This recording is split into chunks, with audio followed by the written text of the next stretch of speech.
what colonization does to the indigenous people is the eradication of their cultural identity with special focus on eliminating indigenous knowledge system.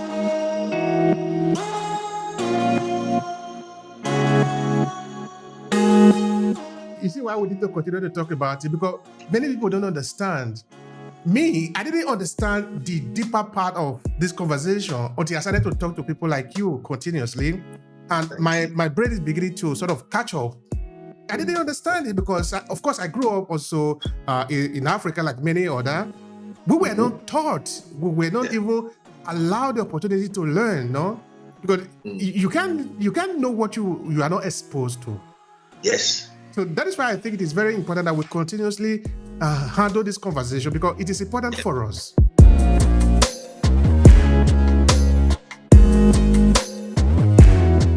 How you now transport yourself to that spiritual realm, to tap into that universal consciousness, what I call the spiritual intelligence. Now, that cannot be done using empirical way of scientific ways of knowing. No. So you have to train people that are able to raise their spiritual awareness to tap into higher consciousness.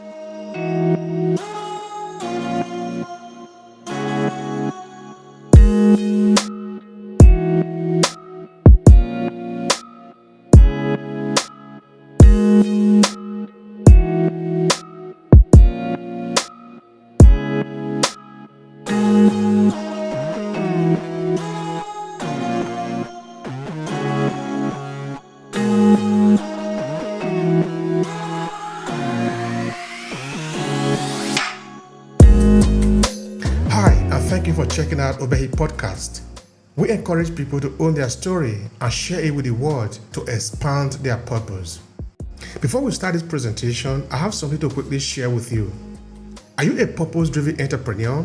Do you want to cut across the noise and attract your ideal client by leveraging your own story? Then pay attention. I have a signature program that can help you own your story. A 5-step transformative journey to reshape your professional and business narrative for success in less than 90 days. And it's available at academy.aclasses.org/story. This is what we have understood. Storytelling is the most powerful instrument known to man. And this is what that could mean to you. You can either own your story and use it to advance your purpose in your business and professional life, or someone else will do. The choice is yours. Now let's get started with today's episode of the Obehi Podcast. Good morning, viewers all over the world. Thank you so much for joining us on this special podcast episode. Today, we'll be looking at Applied Indigenous Knowledge System, subtitle Exploring the Application of Indigenous Knowledge System in African Psychology. My name is Oluwafemi Esan. I'm a professor of biblical psychology and transpersonal psychology at the Faculty of Biblical Psychology, London University. I'm also the Vice Chancellor of London University, a private university that received degree awarding power from the Kingdom of Hawaii Royal Accreditation Commission.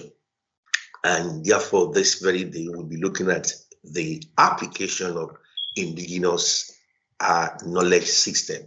And so what is indigenous knowledge system? Indigenous knowledge systems are the knowledge, skills, and practices that local communities develop over generations to live in their environment. However, this indigenous knowledge system is passed down orally and is not formally documented. It is based on how indigenous people see, think, and do in the world, and is closely related to survival and sustenance.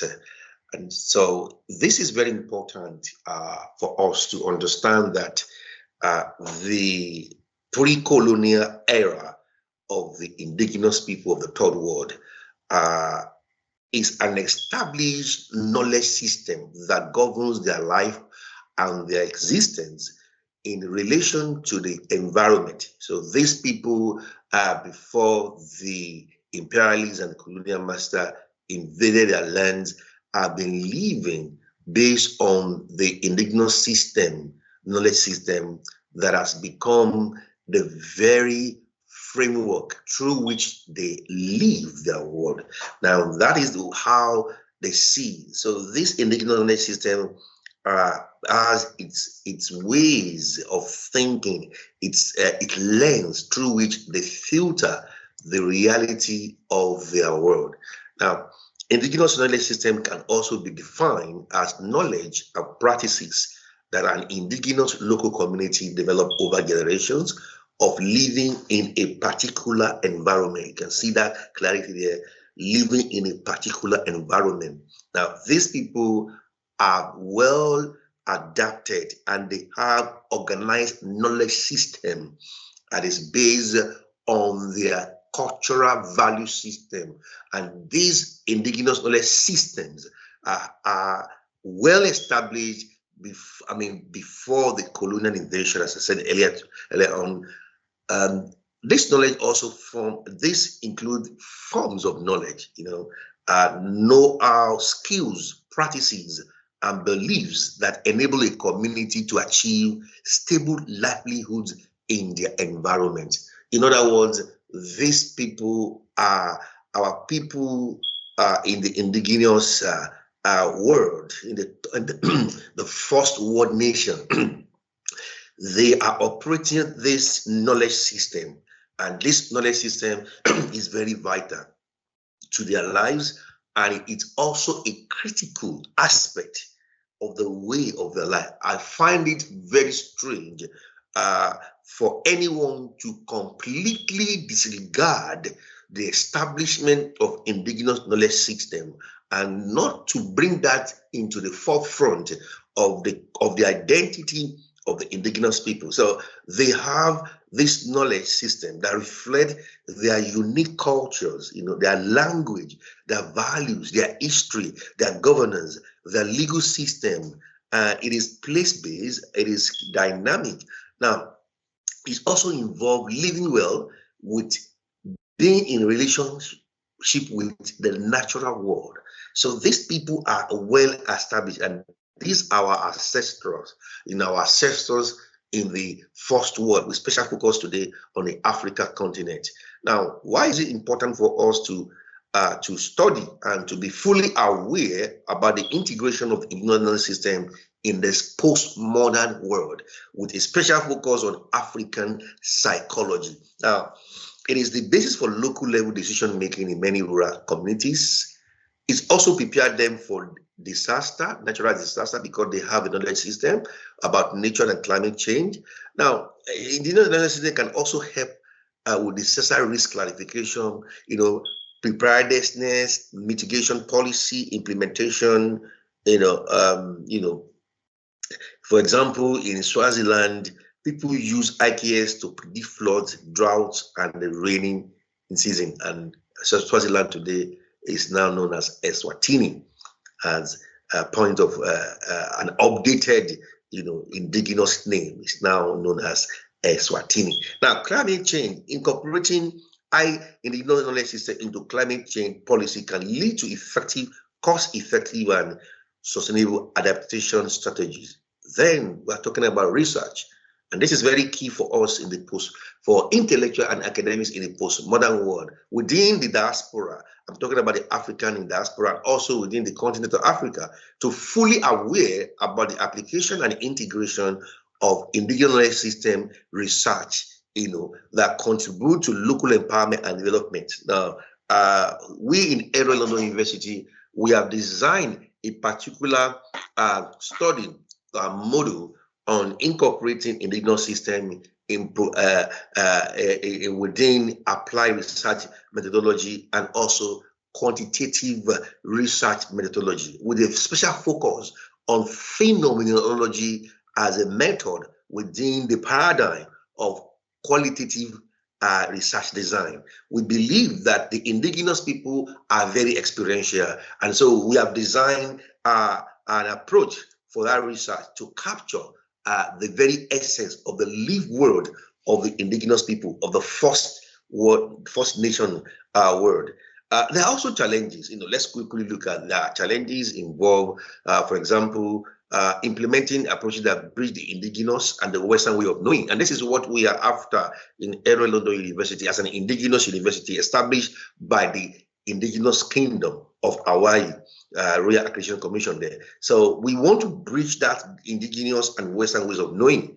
And through two special concept talking about contextualization and indigenization. So this is what we are. We have developed a series of training and skills to be acquired in doing that. How do you bridge this indigenous knowledge with Western ways of knowing? Now, for example, indigenous knowledge is often seen as needing to be negotiated in relation to pre-established modes of inquiry. However, we say that in our research, in our Faculty of Education, we have developed trainings that are focused on the indigenous ontology scientific way of inquiry that is very relevant to the pre-colonial era of the indigenous people with special focus in African psychology. Some First Nations have developed indigenous knowledge system protocol to protect their knowledge from unauthorized or unethical use. And these are challenges, but the challenges are very are flexible. It can be overcome. Then also there is limited documentation. Indigenous knowledge is often transmitted orally and through direct experience rather than in written form. Now, to solve this very problem, that's why I just said we have developed a research methodology with phenomenology method within a qualitative research paradigm that we capture the direct experience of phenomenon within the indigenous people. And this is what we are doing with the State of African Diaspora University, USWAD. And we are rolling out this training very soon before the end of this year for African people to understand that the time has come for us to actually bridge the gap between indigenous knowledge system and the Western way of knowing, and then to establish a scientific inquiry that is based on indigenous ontology. Now, the lack of written documentation can make it vulnerable to loss or misinterpretation over time. However, this can be overcome by introducing documentation within the confinement of established academia. And that is what Ero London University is going to team up with some universities across Africa. For example, we are starting this already with the University of the African State in Diaspora, to bring our oral traditions to train our indigenous scientists on how do we capture this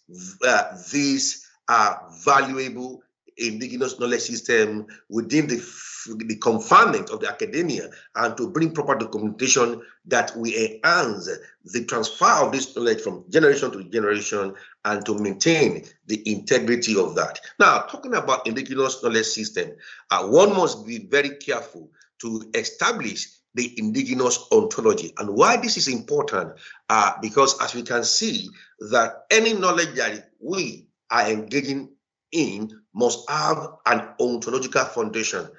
As we understand in the process of research that your ontology establish your epistemology, then the epistemology will also now indicate your methodology that leads to your method and your data analysis approach. So in this podcast today, we'll be focusing on the indigenous ontology, because this is clearly different and clearly essential before we can go ahead to talk about indigenous knowledge system. We need to look at it from the indigenous ontology. Now, indigenous ontology is a way of understanding the world that is based on indigenous cosmovision and cultural practices. Now, it is a non-Cartesian ontology that focuses on relationships and interconnectedness rather than object fixed in time and space. You can see that indigenous ontology is grounded in language,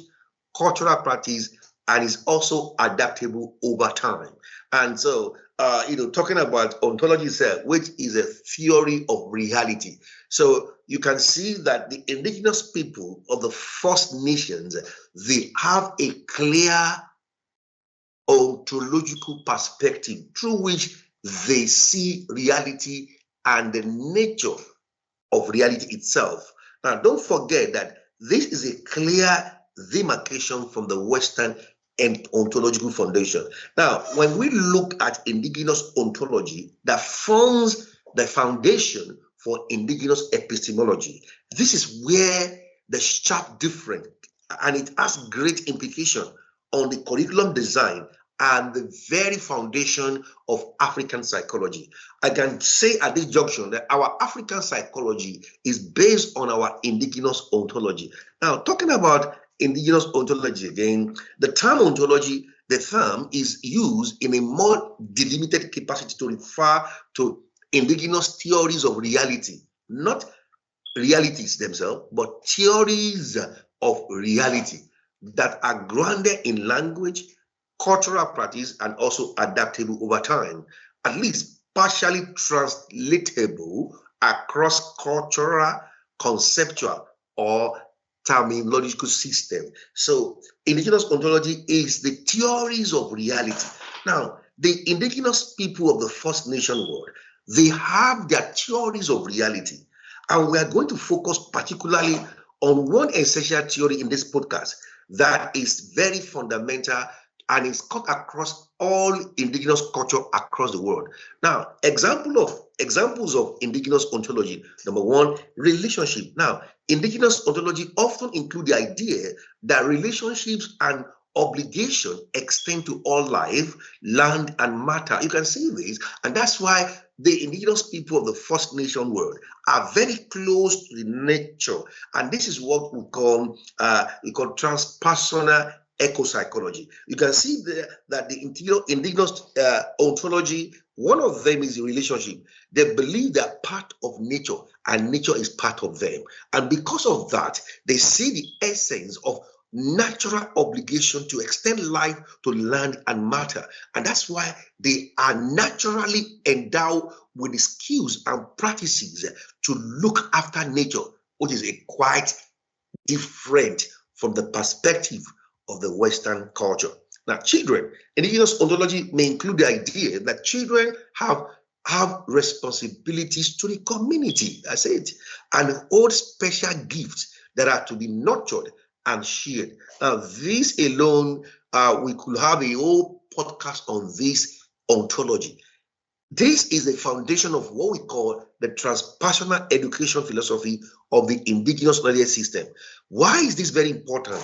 They believe that every child is born with a gift.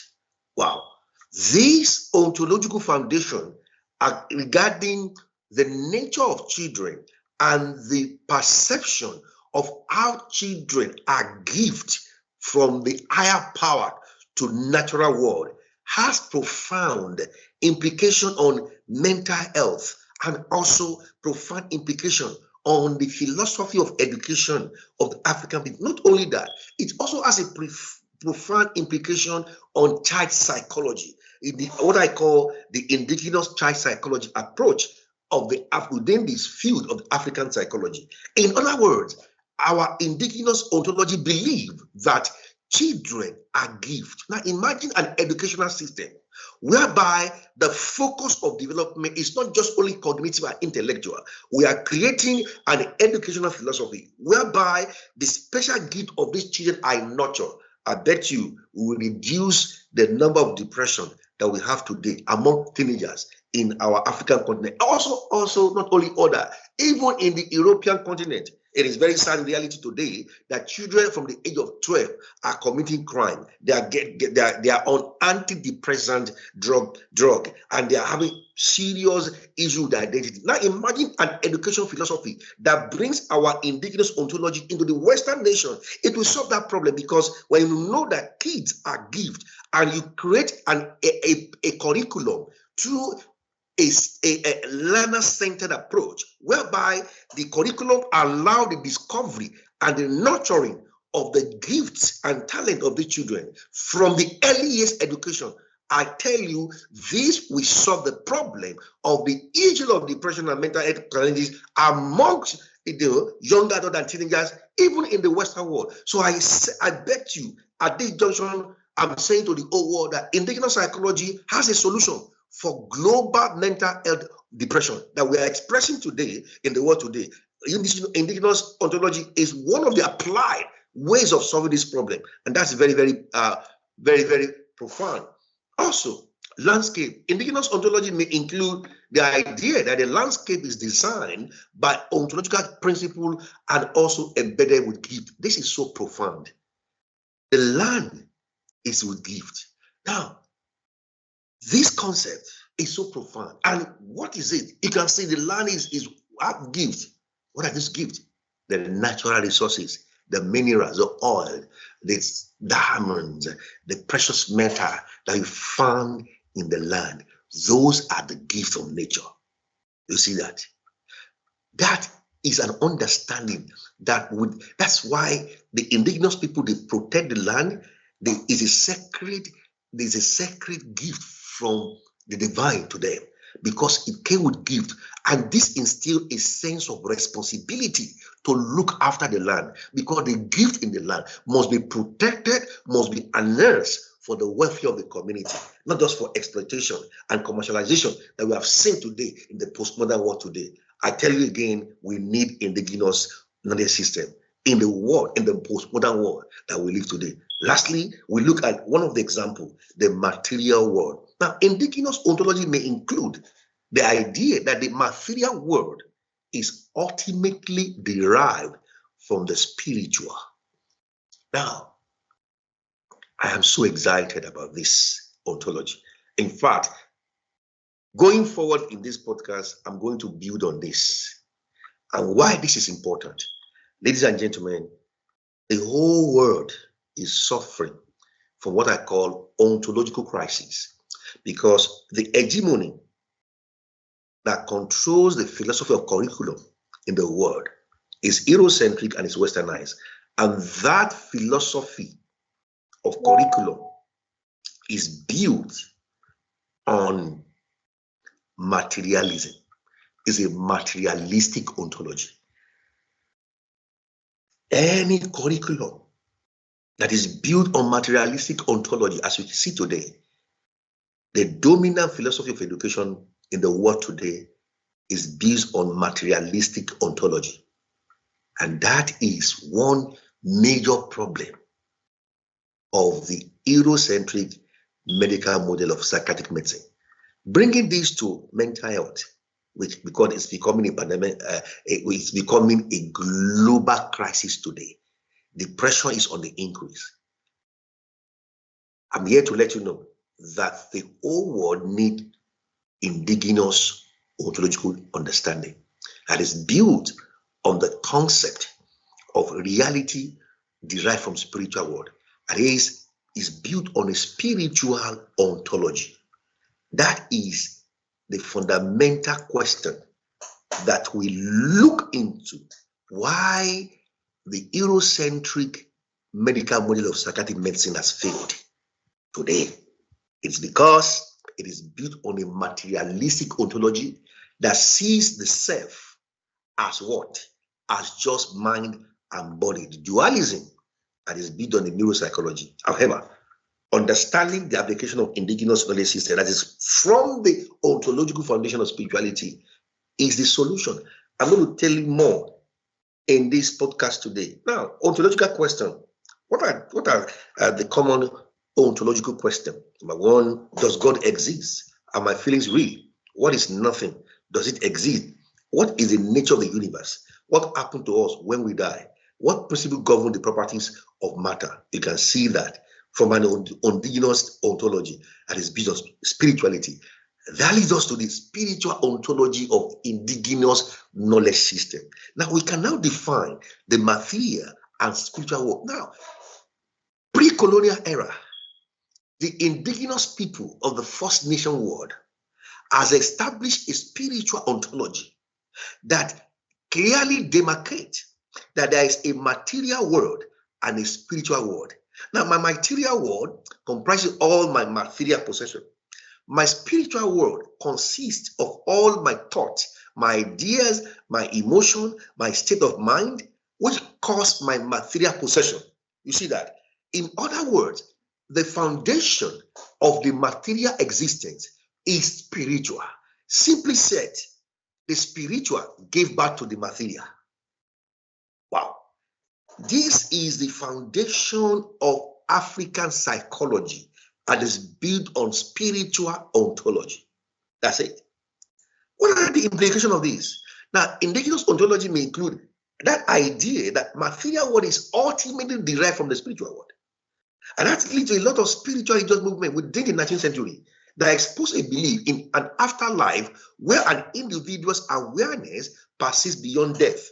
And that is a foundational idea in most indigenous cultures of the world. They know that we exist beyond time and space. They have this belief, and that also can be seen in the Abrahamic religion, who happens to also be an indigenous religion. For example, the Judaism, which is the mother that gave birth to Christianity, is purely an indigenous religion of the indigenous Jewish people. And it also moved down to Africa through the interaction between Queen Sheba and King Solomon. So we now see Judaism went straight to Africa. So when we're talking about African psychology, Judaism and Christianity is part of the indigenous religion of the African people. And therefore, we cannot exclude that when we are looking at the indigenous psychology of the African people, because there are different religious belief systems that gave birth to spiritual ontology, but they have one thing in common. In most indigenous culture of the world, they believe that the material world is ultimately derived from the spiritual realm. Although independent from one another, the spirit world and the physical world are in constant interaction. Wow. This has profound implication in our psychotherapy, in our African psychology, in our mental health. And I'm happy to let you know that at London University, we have designed a mental health approach that is based on spiritual psychology or psychology of spirituality. We believe that to have a sound mental health, you must have a sound spiritual health. We also believe that the foundation for strong and durable mental resilience is based on spiritual resilience.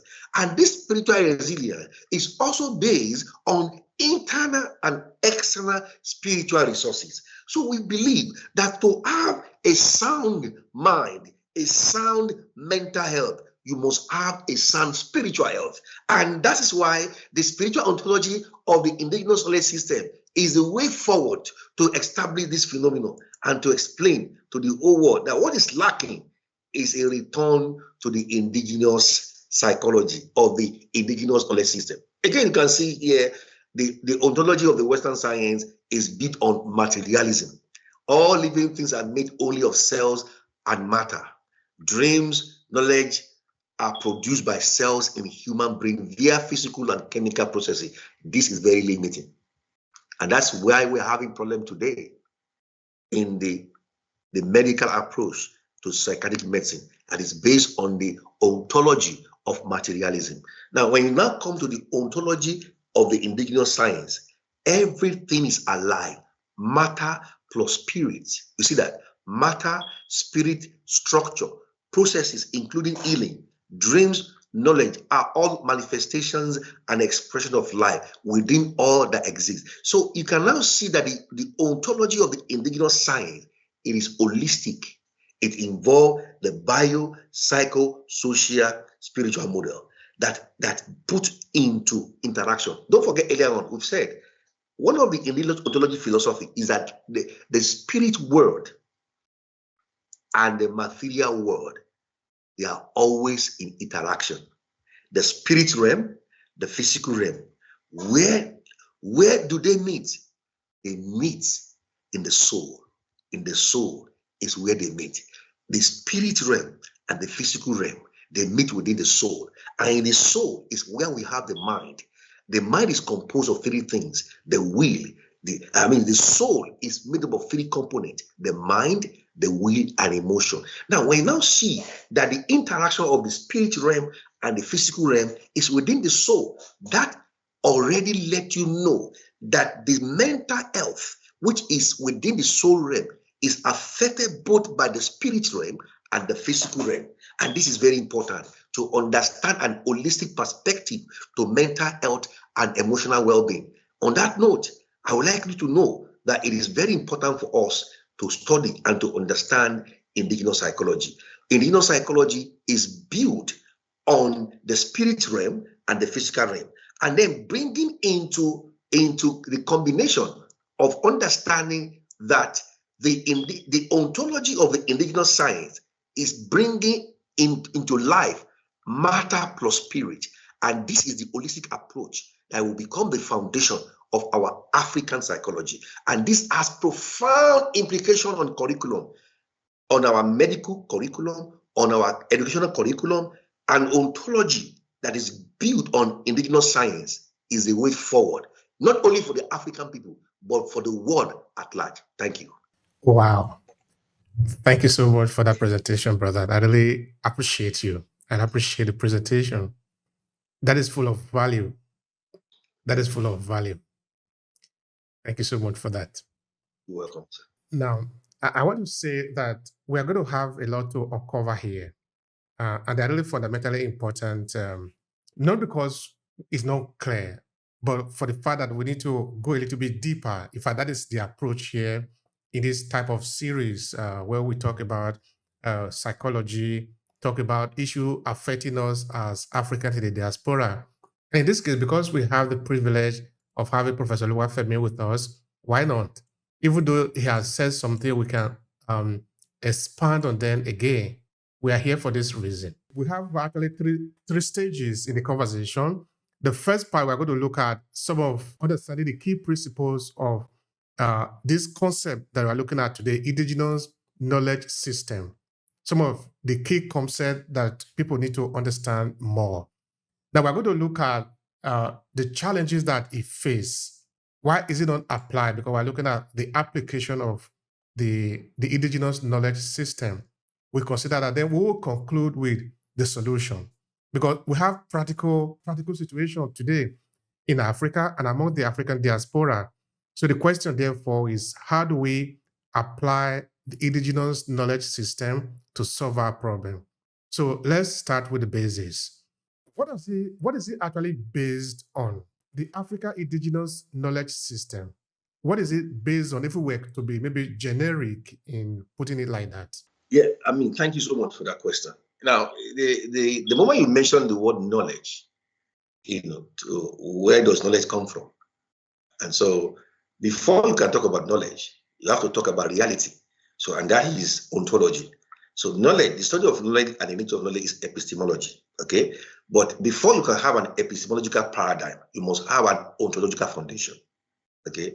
And that is, the indigenous knowledge is based on indigenous ontology that has a theory of reality, how they see reality.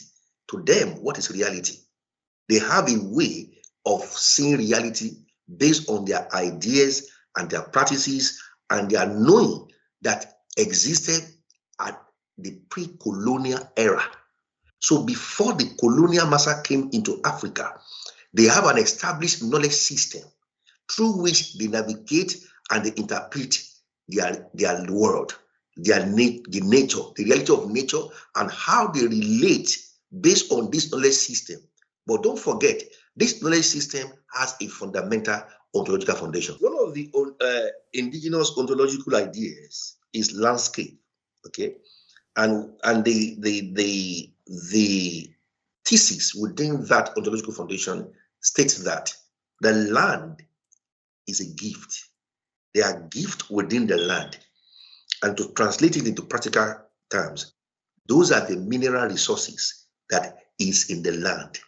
Now, the indigenous ontological belief system is based on relationship that man and nature are part. Man is part of nature, nature is part of man, which simply means that man and nature are part of the universal consciousness, which is God. So the indigenous people believe that we, the Mother Earth, and the existence of man, okay, came from the same source. Now, don't even forget, this very belief is also, you cannot trace it also to the three Abrahamic religion based on creationism. So in my research and in my study, I begin to find indigenous ontological belief system within the Abrahamic religion. And it has a very place in, for example, talking specifically about the Ifa theology of the Yoruba people, the indigenous Yoruba people, also believe in that the land, nature is loaded with gifts and we are part of nature. That is, we are part of nature in the sense that Eledumare, the supreme being, created both man and land. They are from the same source. And that is what we call transpersonal eco-psychology. Thank you. Thank you for that. I will come back to the transpersonal eco-psychology later on. But I think people need to have a more understanding on that. Of course, we cannot cover everything today because these are deep, So of course, we are happy that you are always available to help us understand these dynamics because they are not self-explanatory. They are not self-explanatory. I remember, for example, when I was interviewing an assistant professor from US who is originally from Zimbabwe. And we were talking about the land ownership, so-called, and he was telling me, well, it would be strange for somebody to own the land because you cannot own the land. You are part of the land. So you cannot buy this land. But we see now, for somebody that want to understand the difference between an African concept of life, an African understanding of life, and the European understanding of life. When the British came to Zimbabwe, the British said the land belongs to them, so that somebody from England could give a piece of land in Zimbabwe to a general coming from the British Army and say, this belongs to you. You can then drive away the people from Zimbabwe, the people that have been here for thousands of years, because there is a law in Britain, you then become the owner of the land and the owner of everything on the land. But according to an African understanding, that is wrong. So I'm trying to say we are also operating in that line, in that same understanding now that this land, this idea that was guiding us together, we can do away with it, and we can sell away the land, sell away our property, sell away our artifacts, sell away everything that used to belong to all of us. It now become mine. I am the owner. Instead of we are part of it, we are the custodian of this culture. Yeah. I don't know if you can say something more about it because I am not talking of the confusion that we are living in now. Absolutely. You see, we've said it many times in our previous podcasts that what colonization does to the indigenous people is the eradication of their cultural identity with special focus on eliminating indigenous knowledge system. You see that? So the indigenous knowledge system about nature has been relegated as primitive, and that has led to the internalized colonial complex, inferiority complex, that now belittle and disregard the very essence of our indigenous knowledge system regarding land and nature. Now, land ownership, you cannot own a land. The land belongs to the supreme being. Man has not been given the power to own land.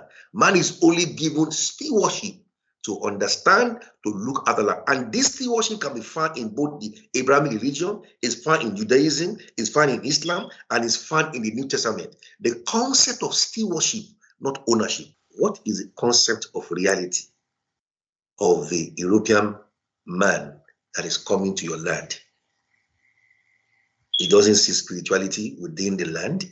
He only sees materialism, okay? And they are there to maximize profit. So the gains of capitalism. Then, over the years of colonization, our philosophy of spiritual ontology has been destroyed when it comes to land and nature. That is, we completely disregard spiritual eco-psychology. So we don't see spirituality in the land again. So the land has now become a commercial commodity that is meant for financial gain.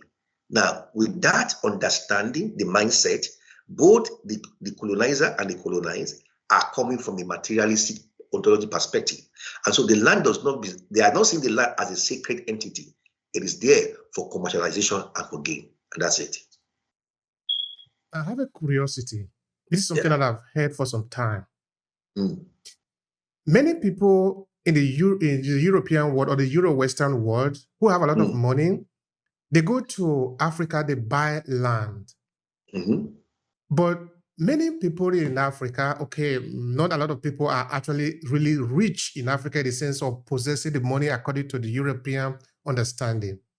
They own properties in the Western country. But do they also buy land where they literally are the possessor of the lands in Germany, in France, in the United Kingdom? Or do they only own flats? You know, the flat, now they build a house, you own a piece of that. You are not really the owner of it. You are not the owner of where the flat is sitting, you know?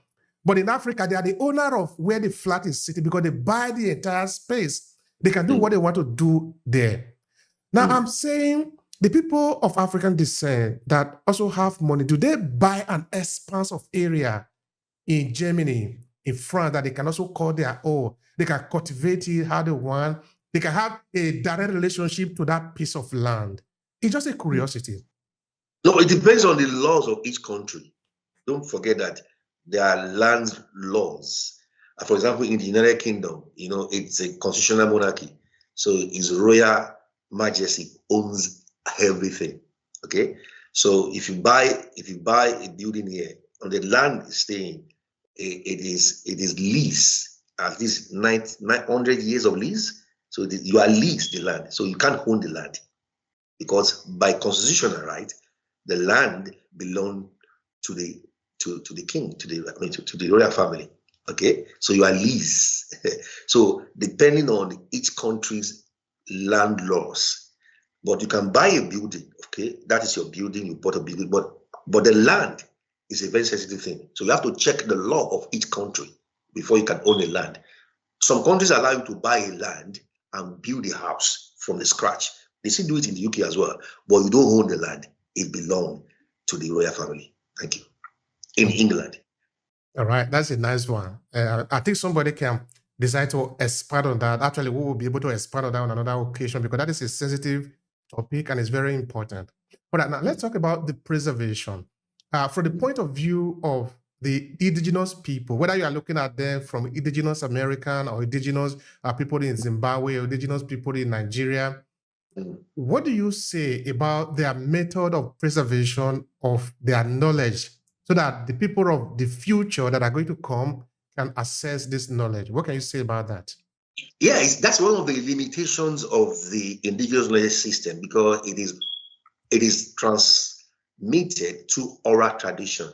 And so there's no much documentation, but that challenge of documentation can be solved now. It's been solved now. And what we're advocating is more academia coming into the indigenous knowledge system to bring proper documentation within the values and the culture and the authorization. That's a key thing. So to do this, you must get the indigenous people involved, train them in Western education of reading and writing and documentation. They need to acquire that skills. I've told you before in our previous episode that we cannot disregard Western education.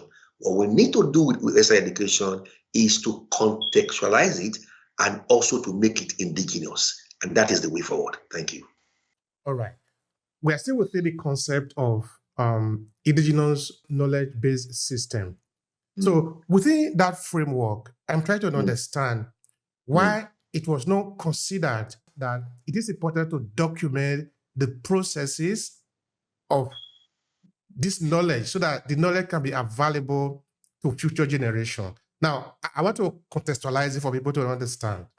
You see, there are the place where I'm coming from, which is Esan, there is a strong knowledge base on medicine. The Esan people are known to have very powerful medicine. Medicine, okay, they also are said to have magic power and all of that, but I'm talking of the medicine that can cure ailment. So that when they apply this medicine on your ailment, the ailment will be cured. I've seen it literally of my grandmother, for example, because I grew up with my grandmother, how maybe somebody is having certain ailments, whether you are bitten by a snake or anything like that, or you were having a fever or anything, she would go into the forest and gather different herbs, put it together, boil it, and give it to you. Of course, boiling is not the only way of applying medicine. There are different ways in Islam to apply medicine. There are some that we just go to a certain plant, peel the back of the plant, apply it on where you are having pain, and the pain will be gone. There are many, many ways to apply medicine in Islam. But what we've found now is that many people who have this knowledge have died. This knowledge are not passed on even to their children. Therefore, nobody knows this medicine anymore. Now, even many people in Asia and across Africa do not even know the name of the plant. You see, first of all, you need to know the name of the plant and also know what the plant does. So not only that you no longer know what the plant does, you don't even know the plant. So that is why I think it is important, or I think it would have been important for the people in the past to think of how to preserve this knowledge. So the question therefore is, was there a method of preserving this knowledge? It is purely oral tradition. You know that. It is purely oral tradition, and that is the way it was transmitted. And that is the biggest disadvantage of indigenous knowledge transfer. And so what we need, like I said to you, also you have to understand that many of these indigenous people, those knowledge are also very sacred, and they are also very sacred, and they are also attached to certain ritualistic practices. There's some knowledge we cannot tell you because you are an outsider. We can't tell you, and some of this knowledge are very generational and hereditary. It has to do with the priesthood of each clan, in each family. So that's why you have the priest. So the priest cannot just come and tell a common person the secret of knowledge for healing. So, and that's why we are now saying that let's bridge a gap between Western education and indigenous knowledge system by now bringing this priest into a formal educational forum to create a curriculum for them. However, the selection of people that will now be the custodian for the next generation will be selected by understanding and respecting the ritualistic requirement of the priesthood. That is the way forward. That too is a rabbit hole in itself, because that is very deep, and that is very important too, as to why the knowledge wasn't passed down. Because it cannot be given to anybody. It cannot be given to everybody. There are a lot of secrets that are in the open. So I say quite often, Africa is deeper than what we think it is. Yeah. Of course, it needs to be deeper, and it naturally needs to be deeper. This is the foundation of the human society. This is where human beings have been for several thousands of years before they could venture into any other part of the world. So naturally, it's deeper than what we think it is. All right, help me understand this again.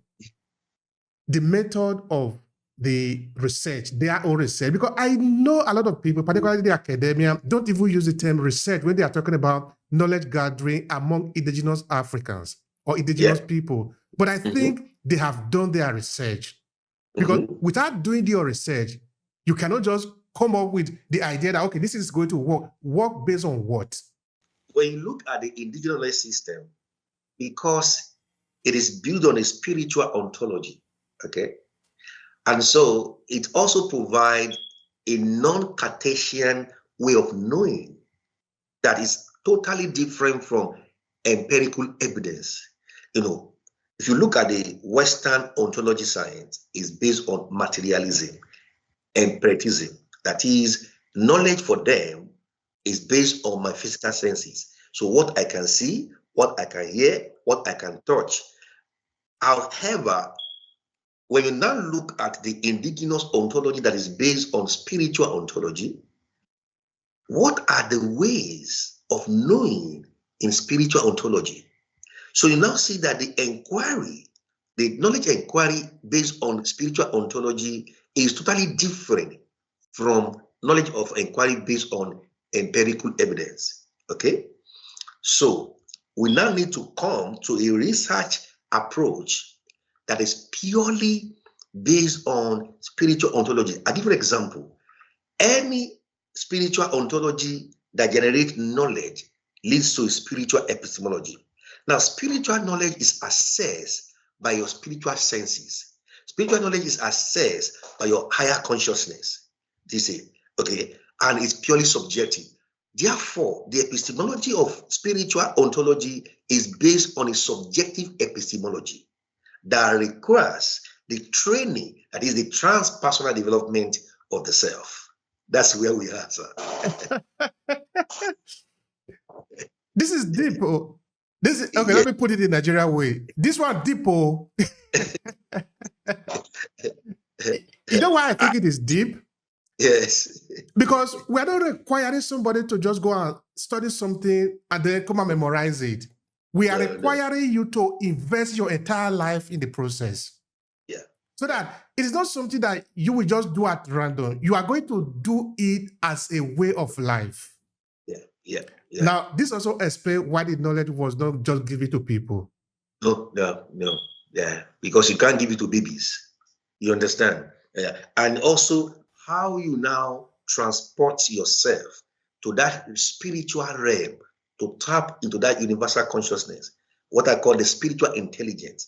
Now, that cannot be done using empirical way of scientific ways of knowing. No. So you have to train people that are able to raise their spiritual awareness to tap into higher consciousness. That is how you make inquiry. And such inquiry, it is purely subjective in its nature. You see, sometimes among the diaspora, we do have different groups, no? Because of course we should have different groups related to our different challenges, no? And so what I was explaining before, when sometimes we talk about this, it makes us feel very deep pain that we are losing all this knowledge. In that nobody is teaching us anymore, therefore we are losing it.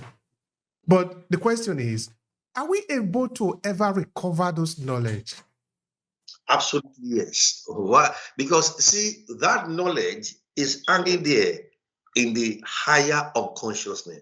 Now, we use the term unconsciousness because it has not been downloaded to the conscious awareness of man.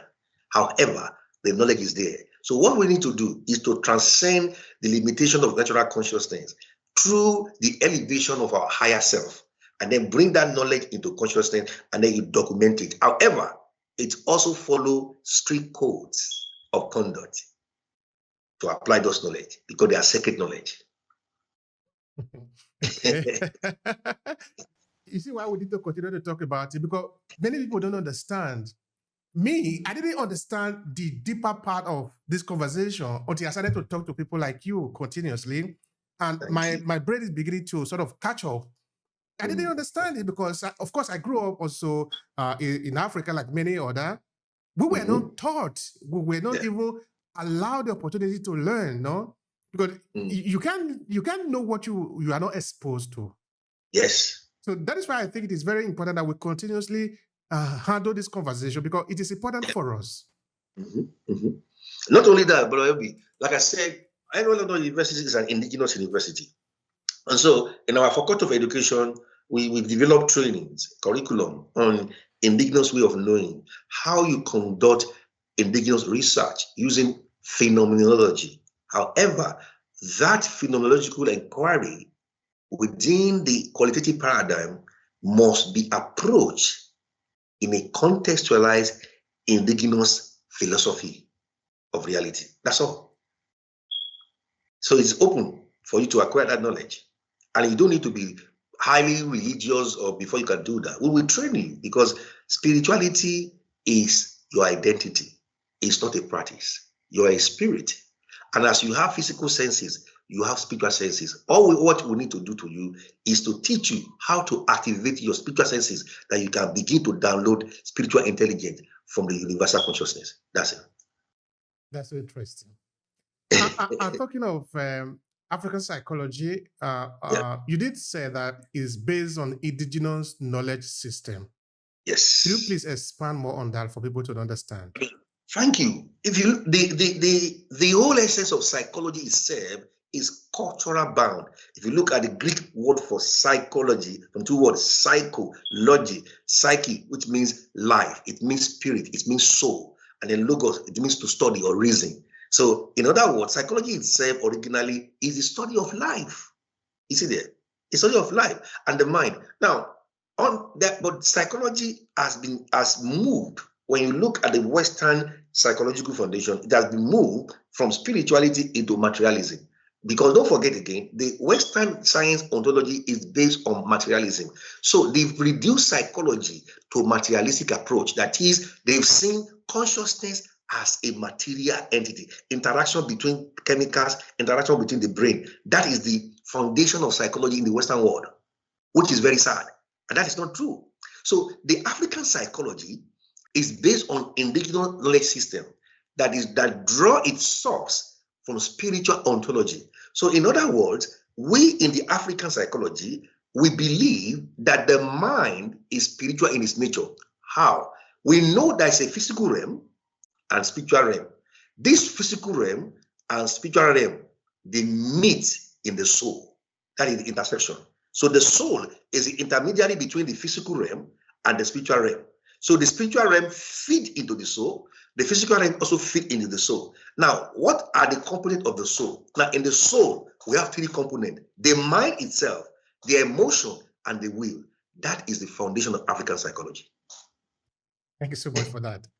Welcome. And I think like 2 times or 3, you made mention of a transpersonal eco psychology. And I will say Yes. we need to come back to that. Could you please Yes. expand more on that for people to understand? Yeah, I mean, the beauty is that the indigenous knowledge system is actually built on transpersonal psychology. What's the word transpersonal, as you said? Is to transcend the self, to go beyond the self, to go beyond the ego self. What transpersonal psychology simply means, it also means spiritual psychology or spirituality. That's it. So we're now put it down into eco psychology. We're now talking about spiritual eco psychology that combine the emotional attachment and the spiritual attachment between nature and man. That's what it simply means. So, like I was saying before, the conversation, the Q&A section that we are doing, actually based on 3 subtopics. Now, we are into the challenges. Now, from your study, from your understanding, what are some of the major challenges facing indigenous knowledge-based system? Yeah, like I said, I mean, in my discourse, so it's documentation, the limitation of oral tradition as a medium or transfer of generational knowledge of the IK system, the indigenous knowledge system. So that oral tradition, we need to capture it to be documented. However, there are strict code of conduct when it comes to the sacredness of those knowledge. So there are ritualistic practices within different indigenous culture before they bring you into the inner circle. It's like you have been baptized into the inner circle before they can trust you to knowledge. So that is one major challenge. But to overcome that challenge is for us now to bring into the modern world to see the value and the invaluable contribution of indigenous knowledge system to the global knowledge system, not just only indigenous. I tell you, in my discourse, you see in those slides that there are fundamental ontological foundation of indigenous ontology that is needed as solution to humanity, not just to our indigenous people. For example, spiritual ontology as the foundation of our curriculum.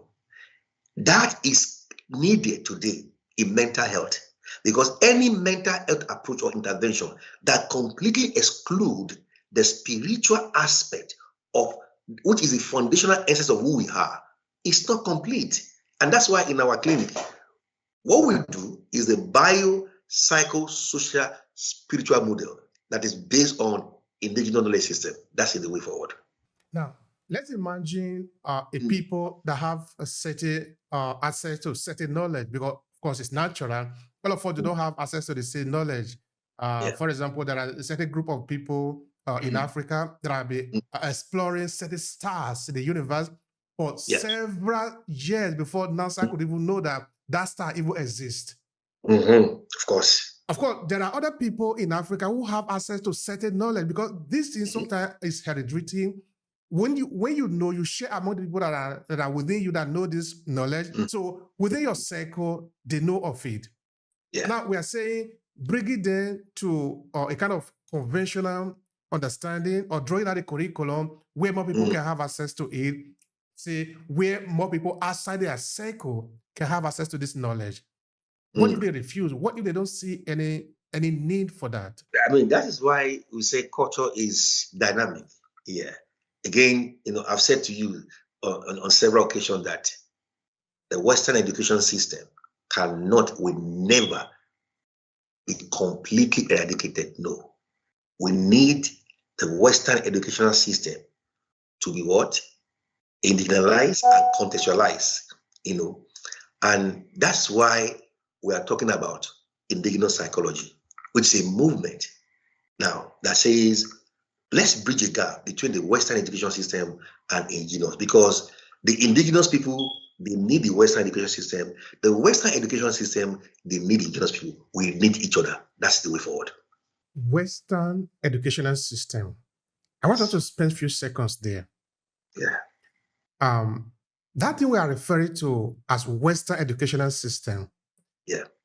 Did the West actually organize all this knowledge, or did they tap also other sources? Because the other day, we see the Greek going to study in Africa. With me, they didn't know everything here. That is why they were going to Africa to study. Is it like I can go to study from wherever I can gather the knowledge, then at the end of the day, I recompose it, redefine it according to my understanding?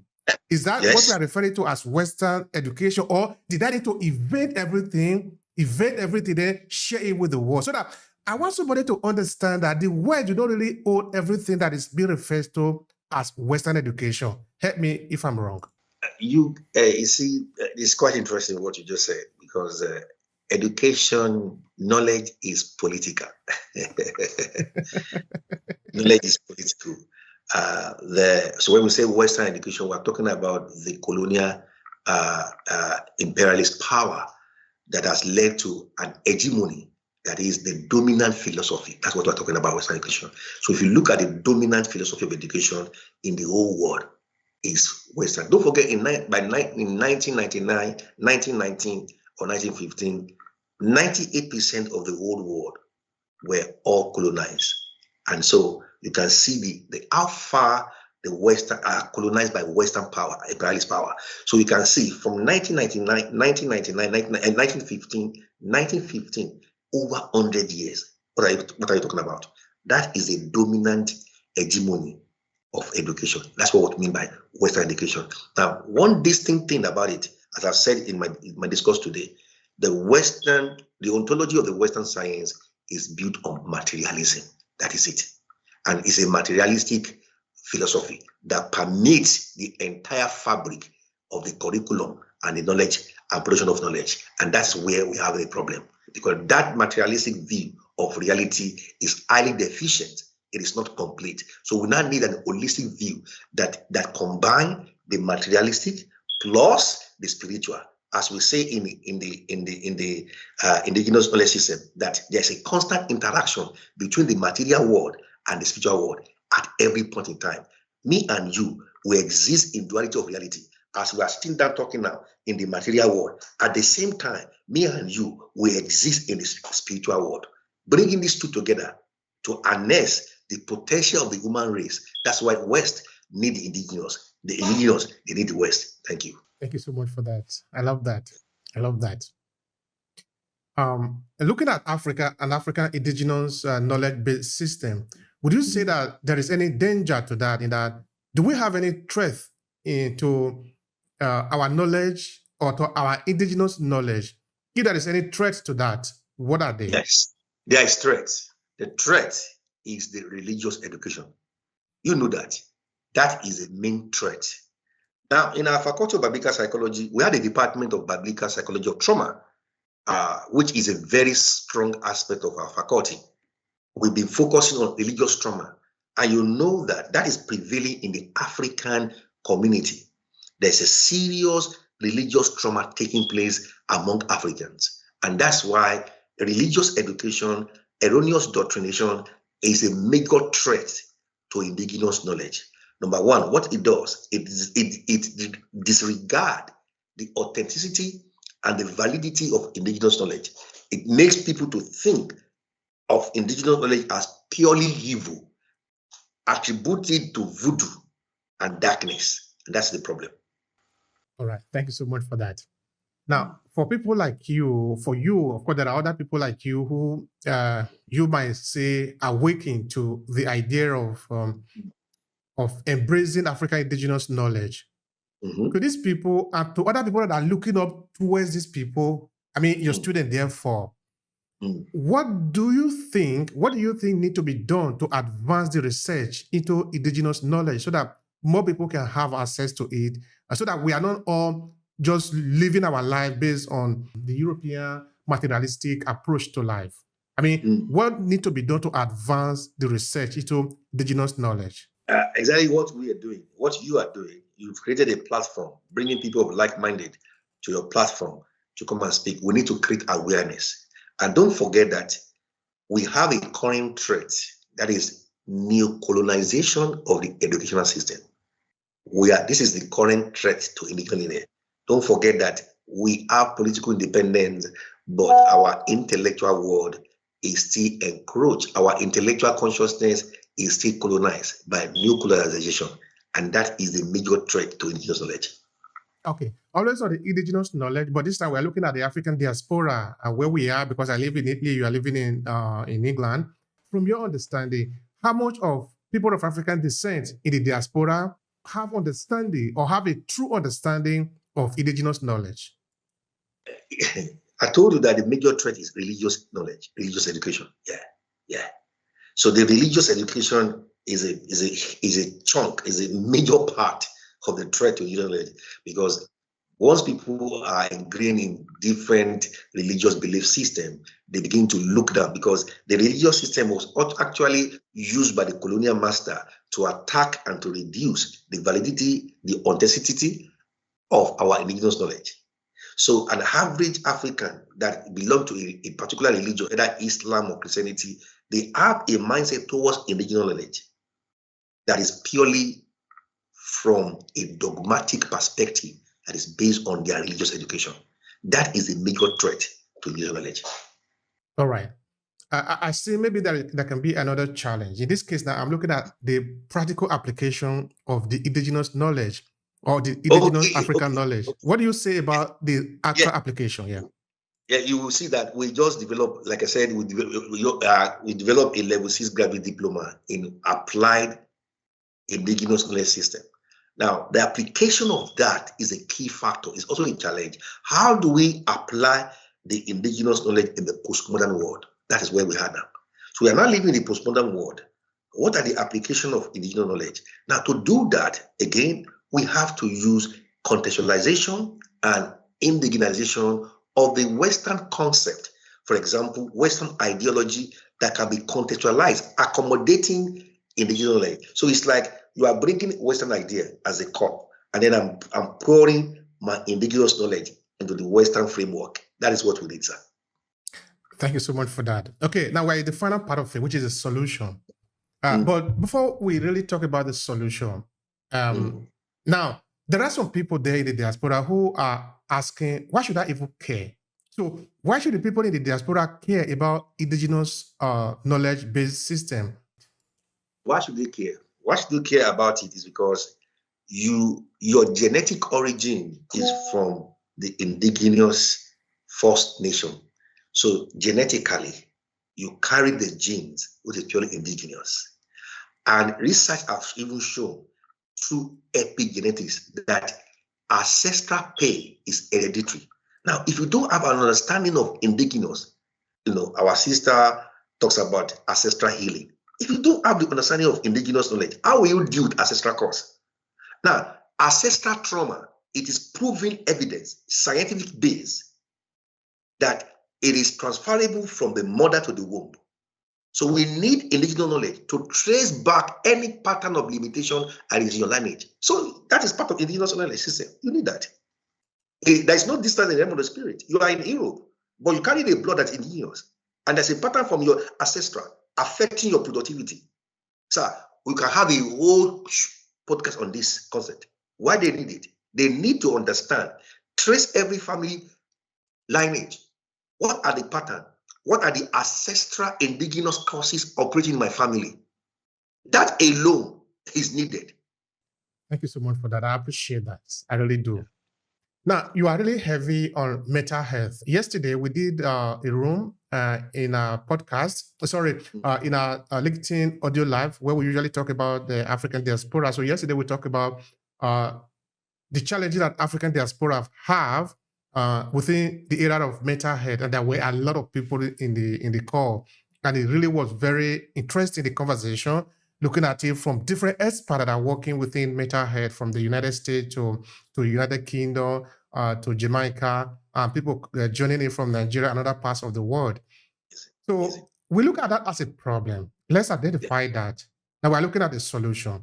Only that the solution we are looking for now is within the indigenous knowledge-based system.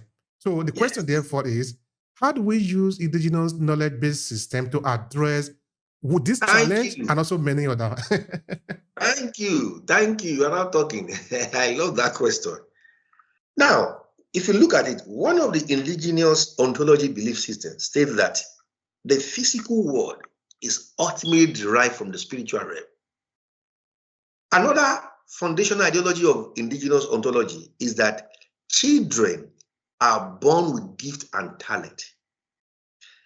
Those two foundational ontological ideologies are the basis of transpersonal mental health intervention. Why do we have depression on the increase? The World Health Organization said by 2030, the number one health issue in both developed world and developing world will be depression. In our research in our clinic, we look at depression, approaching depression from the indigenous knowledge system that is based on what? Spiritual psychology or transpersonal psychology. Let me give you a good example. The indigenous cultural believe in the pre-existence theory. For example, in your culture it's called Eyi. In Yoruba culture it's called Ori, Eleda. What that means? That in pre-existence, before the manifestation of us in our mother's womb, the indigenous belief system firmly agree to the concept of predestination, also known as eternal vocation. What does that simply mean? There is a vocational calling you've been chosen in pre-existent world before you came to this planet. In fact, the indigenous went further and said that you came to this world without vocational gift and talent that you are meant to share with the community. Imagine, what is depression? People don't get fulfilled.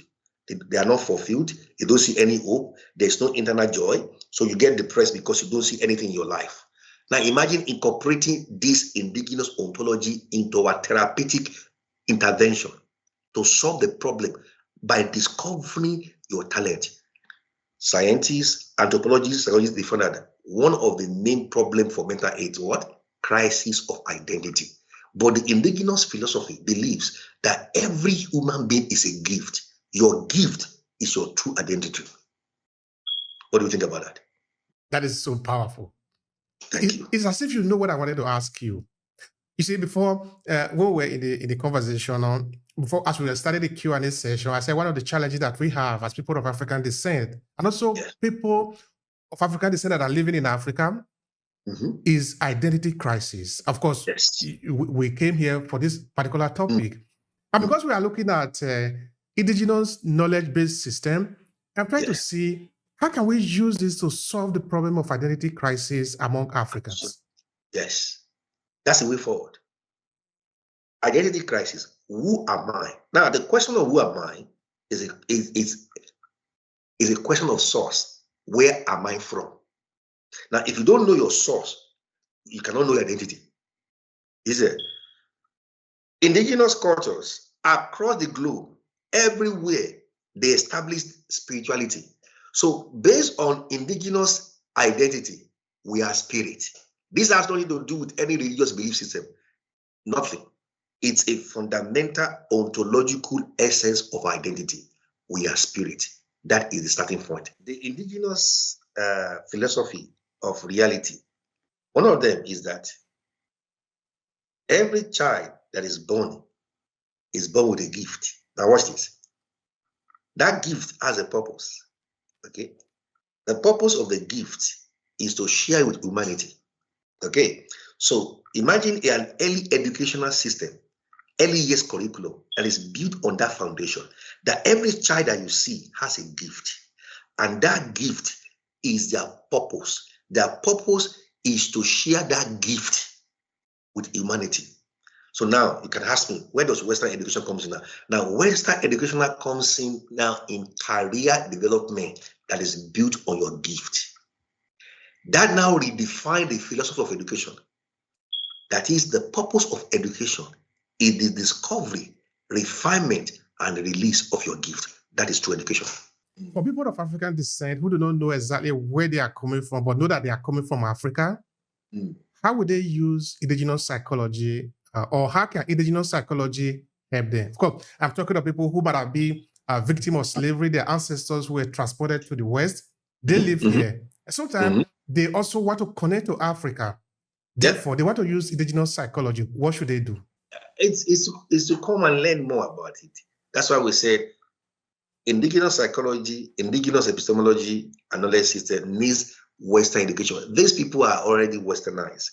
You cannot remove that Western education from their psyche, but we now want it to incorporate the indigenous knowledge within the framework of the Western education. And that's what we're doing. And that's what is needed. It's for them to come and embrace. It is, again, awareness. It's, again, knowledge. That's what they need. Thank you so much, sir. I appreciate your time and your invaluable contribution here. So how would you conclude the conversation today that we have had? What is your final thought here? Yeah, my final thought is that the West need indigenous knowledge system. And indigenous knowledge system, they need West Eastern education. We need each other to have an holistic global solution to our lives. That's it. Thank you so much, sir. I really appreciate the time and the sharing. And of course, for all of you that have listened to the end of this conversation, we say thank you for being here. Please let us know your thoughts at the end of this conversation. If you have stayed to this point in it means you find value in it. But let us know, what is the value that you find in it? Which part of this conversation did you find interesting? Perhaps that is something you wanted to learn more about that we didn't pay attention to. Let us know in the comment section. Whatever way, let us know. We want to know that you have been here and you have a thought, you have a feeling, you have an opinion towards what you have consumed here. So let us know in the comment section below so that we even know if what we are saying here make any sense to you. So once again, thank you for being here. And please share this video so that it can reach more people, because we want to reach more people in the diaspora and of course also those in Africa, because the conversation we are talking about here is vitally important for us. So thank you very much.